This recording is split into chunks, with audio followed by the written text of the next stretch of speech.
संसार का सबसे शक्तिशाली चक्र, जिसे भगवान विष्णु जी का अस्त्र माना जाता है। इस अस्त्र को सिर्फ भगवान विष्णु और उनके अवतार चला सकते थे। भगवान कृष्ण जी के देह त्यागने के बाद क्या हुआ सुदर्शन चक्र का? क्या आज भी सुदर्शन चक्र मौजूद है?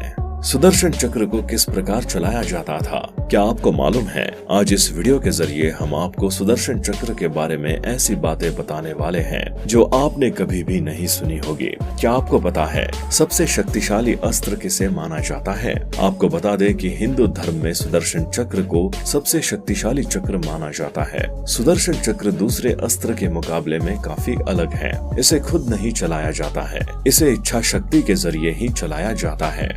जिस व्यक्ति के ऊपर सुदर्शन चक्र से प्रहार करना होता था तो सुदर्शन चक्र को उस पर ही हमला करने के लिए आदेश दिए जाते थे। सुदर्शन चक्र अपना काम करने में कभी भी गलती नहीं करता था। जिस व्यक्ति पर सुदर्शन चक्र से हमला किया जाता था उसका बचना नामुमकिन था। कभी भी ऐसा नहीं हुआ होगा कि सुदर्शन चक्र को किसी काम के लिए भेजा गया और वो काम पूरा ना किया हो। भगवान विष्णु के द्वारा इसलिए हमेशा सोच समझ कर ही इस अस्त्र का इस्तेमाल किया जाता था। मान्यताओं के अनुसार श्री कृष्ण जी ने ही सुदर्शन चक्र का इस्तेमाल अंतिम बार किया था। भगवान श्री कृष्ण जी के बाद किसके द्वारा इस अस्त्र का इस्तेमाल किया गया वो कोई भी नहीं जानता। सुदर्शन चक्र भगवान श्री कृष्ण जी की सबसे छोटी उंगली में और भगवान विष्णु जी की तर्जनी उंगली में ऐसा दिखाई देता है कि जैसे इन्होंने अपने हाथ में कोई अंगूठी पहनी हो। सुदर्शन चक्र की सबसे खास बात यह है कि ये चक्र निरंतर चलता रहता था, ये कभी भी स्थिर नहीं रहता था। अलग अलग ग्रंथ में सुदर्शन चक्र के बारे में अलग अलग बातों का उल्लेख किया गया है, लेकिन ऋग्वेद की अगर हम बात करें तो ऋग्वेद के अनुसार सुदर्शन चक्र का अर्थ है समय का चक्र। इसी कारण ये सुदर्शन चक्र हमेशा चलता रहता है। सुदर्शन चक्र के बारे में ये भी कहा जाता है कि जब इसे रोकने की आवश्यकता होती थी तो भगवान विष्णु इस चक्र को रोकते थे। भगवान विष्णु जी को पाप को नष्ट करना होता था तो वो इस चक्र के जरिए पिछले समय में पहुंच जाते थे और चीजों में अपने हिसाब से उलटफेर कर देते थे। कहते हैं कि शत्रुओं का नाश करने के लिए भगवान विष्णु इस चक्र को रोक देते हैं और वापस आकर शत्रु का सर्वनाश कर देते हैं। सुदर्शन चक्र के जरिए भगवान श्री कृष्ण जी समय के आगे भी जा सकते थे और समय को रोककर उसके पीछे भी जा सकते थे। जब श्री कृष्ण भगवान जी ने महाभारत के युद्ध के समय अर्जुन को उपदेश दिया था तो उन्होंने ये सब सुदर्शन चक्र के जरिए समय को रोककर ही किया था। सुदर्शन चक्र रोककर ही भगवान श्री कृष्ण जी ने अर्जुन को गीता का उपदेश दिया था। चलिए अब हम आपको ये जानकारी देते हैं कि अलग अलग ग्रंथ में सुदर्शन चक्र के बारे में अलग अलग क्या बताया गया है। शिव पुराण में ये उल्लेख किया गया है कि सुदर्शन चक्र एक अस्त्र ही था और इसमें 108 ब्लेड थी। सुदर्शन चक्र एक बारी में कई योजन तक दूरी तय कर लेता था और एक योजन में 8 किलोमीटर होते हैं। ये एक भौतिक अस्त्र था जिसको विज्ञान से काफी शक्तिशाली बनाया गया था। कुछ मान्यताओं के अनुसार ये भी माना जाता है कि सुदर्शन चक्र भगवान विष्णु जी का नहीं था, बल्कि सुदर्शन चक्र को भगवान शिव जी ने भगवान विष्णु को ये वरदान के रूप में दिया था।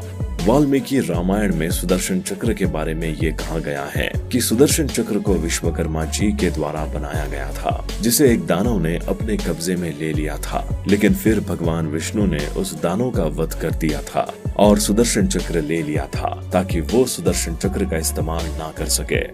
कुछ ग्रंथों और मान्यताओं के अनुसार सुदर्शन चक्र को बृहस्पति जी ने महेश और ब्रह्मा विष्णु की शक्ति से बनाया था। फिर उसके पश्चात सुदर्शन चक्र को भगवान विष्णु जी को भेंट किया गया था ताकि वो सभी शत्रुओं का सर्वनाश कर सके और धरती पर शांति का माहौल बना सके।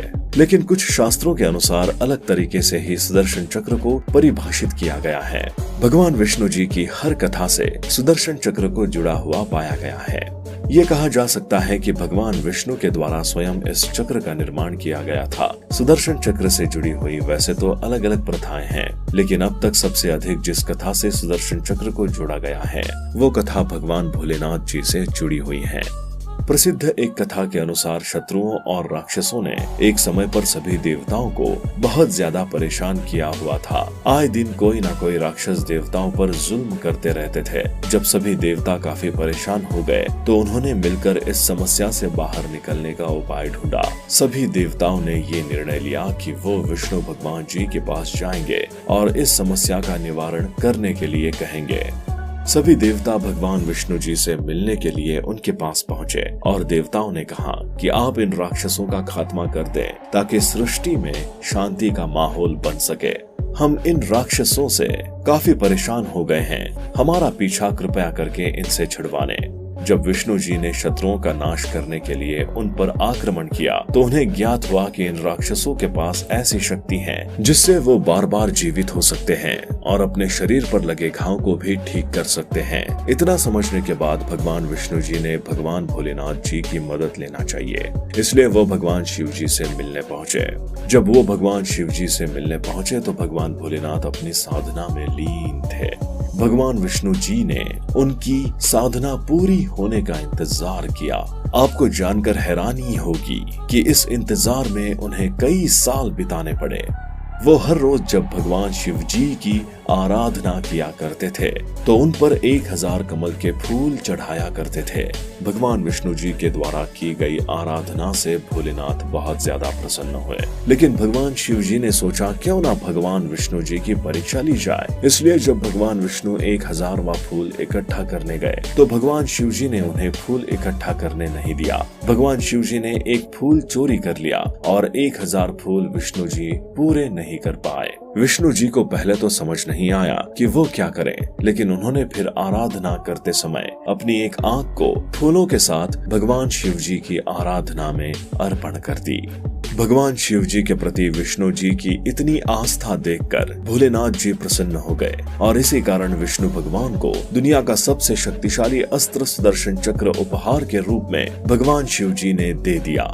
सुदर्शन चक्र इतना शक्तिशाली है कि पलक झपकते ही सारे राक्षसों का सर्वनाश कर सकता है। शिव पुराण के अनुसार सुदर्शन चक्र 2 चक्र से मिलकर बना है जो एक दूसरे के विपरीत दिशा में घूमते हैं। शिव पुराण के अनुसार सुदर्शन चक्र में 10 लाख ब्लेड हैं जो हमेशा घूमते रहते हैं। वामन पुराण के अनुसार सुदर्शन चक्र का केंद्र वज्र से बना है और इसके केंद्र में 12 तीलियां हैं और सुदर्शन चक्र में 6 नाभि हैं। जो 12 तीलियां हैं वो साल के 12 महीनों का वर्णन करती हैं और 6 नाभियां 6 अलग अलग ऋतुओं को दर्शाती हैं।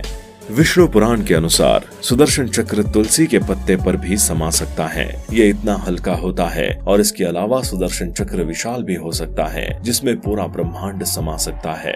भगवान कृष्ण जी ने महाभारत के युद्ध में जयद्रथ का वध करने के लिए भी अर्जुन की मदद की थी और सुदर्शन चक्र का इस्तेमाल किया था। आज इस वीडियो के जरिए हमने आपको सुदर्शन चक्र के बारे में जानकारी दी है। यदि आपको जानकारी पसंद आई है तो वीडियो को शेयर जरूर करना और अगर आप चैनल पर नए हैं तो चैनल को सब्सक्राइब करना मत भूलना।